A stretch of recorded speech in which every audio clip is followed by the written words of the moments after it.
السلام عليكم أصحابتا وولاشين لول دايما soo dhawaada maasha Allah maanta guriga ayaan hagaajinay kaan carfinayna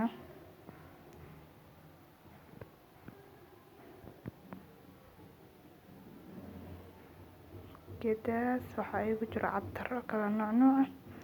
iyo biyo marka waan carfinayna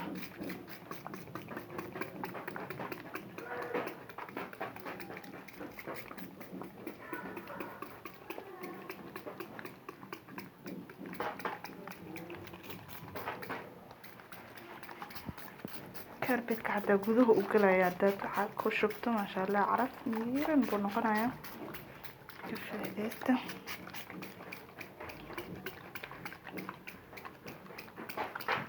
saas ayaan hagaajisanay gurigaani